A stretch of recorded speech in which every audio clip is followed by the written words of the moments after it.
Why is everybody disrespecting Collin Sexton? It's almost the start of September and Collin Sexton still hasn't been signed to an NBA team, which is somewhat crazy in general for any player not to be signed up until this point, but especially when you consider the age and the skill level that Collin does possess, it is incredible that he hasn't been signed yet. But quickly, before we get the video started, for those of you who may not know, I'm Juicy Sports, I make opinionative NBA content, and if you guys enjoy videos similar to this, hit that subscribe button, that like button, and that post notification bell. I also want to quickly mention that I recently started up an MMA channel, and if you guys are interested in that, the link will be in the description. But anyways, let's get into it.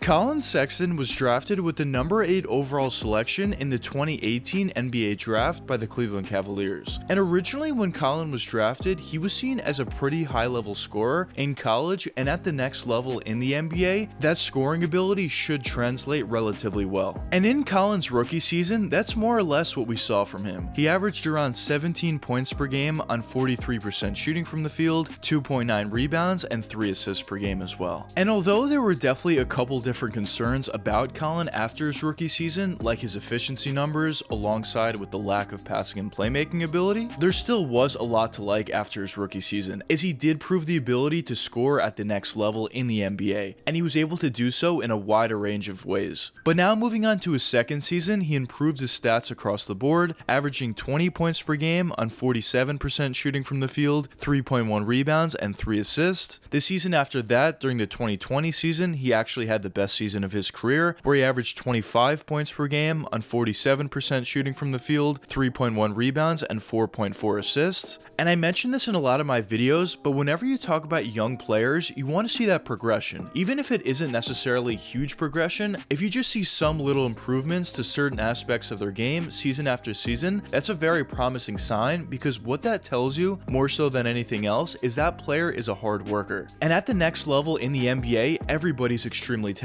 So the thing that really separates these players is their work ethic. So the fact that Collin was consistently improving season after season, of course, was something that was very encouraging for Cavaliers fans. Now, this last season, during the 2021 season, Collin only played 11 games, as he did get injured for the entire year relatively early on into the year. And that takes us right into free agency, and as I mentioned before, it's almost September and Collin Sexton still hasn't been signed as of yet. Now, in my opinion, the reason why Collin hasn't been signed as of yet comes down to a couple different reasons. The first reason is early on into the free agency period, Collin was asking for a little too much money, at least in other teams' opinions. And the money that he was asking for, it seemed like no NBA team was anywhere near it. But early on, Collin wasn't budging from his asking price. And the longer time went on without teams really being all that serious or all that close to Collin's number, the worse it would get for him, because the later that you go into free agency, the less money these teams have. And even though he did lower his asking price from where it originally was, it still was too high based upon the time when he did lower it, because teams at that point didn't have as much money as they did at the beginning of the year. And at this point, it seems almost entirely inevitable that Collin would get a 1-year prove-it type deal, just because these teams don't necessarily have the money to give him a long-term contract at this stage of free agency. But the next reason that I want to touch upon is the fact that he did get injured this previous year. Now, typically NBA teams get scared of injuries in two different ways, either in free agency or in the NBA draft. And if a player's injured going into free agency, they're probably not going to get as much money as they otherwise would have, or they otherwise would have expected. And also in the NBA draft, if a player's injured going into that, they're definitely not going to get drafted as highly as they were projected to go before that injury. So I definitely think the fact that Collin was injured for basically the entire year this previous year also played somewhat of a big role on why he hasn't been signed as of yet. Now, the last reason that I want to touch upon, at least from the Cavaliers' perspective, is I don't necessarily think they wanted him all that much. Not because he doesn't have enough talent. I think Collin has all the talent in the world, and I think the Cavs do realize that. But in terms of fit, I don't necessarily think he fits in all that well with the Cavs, as obviously he wouldn't be starting on this team, and if he were to come off the bench, maybe he could be a pretty decent player for them. He probably would, but the question is, would he want to come off the bench? Maybe he sees himself as a starting level guy, and the Cavs don't necessarily see him as such, or don't necessarily see him as such on this current Cavs roster. But now, the question is, would Collin get signed before the start of next season in my opinion? Well, I definitely think that Collin will get signed relatively soon. Something has to budge at this point. In my opinion, I think a really good landing spot for him could be the Utah Jazz, as there has been some rumors that the Cavs and Jazz were talking about a sign and trade between the two sides, and it makes a ton of sense for Utah as they're probably going to be rebuilding at this point, and in my opinion, they're probably going to move on from Donovan Mitchell. So I think adding a high-level scorer like Collin, who's also very young in the NBA, would definitely be a huge benefit for them, and I also think it makes a ton of sense for the Cavs, because the Cavs probably were just going to lose Collin for nothing anyway, so even if they didn't necessarily get a lot, even if they just got a second-round pick or a couple second-round picks, it still would make sense for them because they otherwise would have lost Collin for nothing. But going forward long-term, I do see Collin as a very underrated player and a player that's going to continue to improve his game season after season. And I think whatever team does end up signing Collin is going to be lucky to have him, considering that he already can score the basketball at a very high level very early on into his NBA career, and as I mentioned, I do see him improving his game season after season, just like he has been doing up until this previous year where he did get injured, but I don't necessarily think this injury is going to affect him all that much, and he's just going to continue to improve his game once he does come back next season. Now, there definitely are a couple flaws with this game. The most notable flaw is his passing and playmaking ability, or the lack thereof. Now, one thing that I will say is he has been improving upon that a little bit, but if he wants to be a true starting level point guard, he's definitely going to need to improve upon that, even more so than he has been already. But if Collin would be okay with being a six-man coming off the bench, then I don't necessarily think he needs to work on his passing and playmaking, at least that much. Obviously, it would be nice to have, but it wouldn't be a necessity at that point. He would just be a player coming off the bench that would provide a scoring punch. But if he truly was serious about being a starting level point guard, that's definitely something he needs to focus on. And as I mentioned before, I think probably the best fit for a guy like Collin would be going to a nice young rebuilding team, or just a nice young team in general, where he could definitely learn from some different players, but the most important thing would be there wouldn't necessarily be much expectations on that team in terms of making the playoffs or in terms of going far in the playoffs, and he would be able to relate to a lot of those younger guys. Now, obviously, there would also be some benefits to him playing on an established team, as he could learn from some guys who have championship experience and just all-stars or superstars in the NBA in general. Of course, that's extremely valuable, but in my opinion, at this point, I feel like the best scenario for him would be if he went to the Utah Jazz, because he would be able to be very free on the team, as that team wouldn't necessarily have their franchise guy yet at that point, assuming Donovan Mitchell does get moved, and I just think it would be a great environment for him. But anyways, let me know what you guys think in the comments. Do you think Collin Sexton deserves to be on an NBA team at this point? And if you do think so, where do you think he should go? But anyways, I hope you guys enjoyed the video, and if you did enjoy, check one of these two videos popping up now, and until the next time, peace out guys.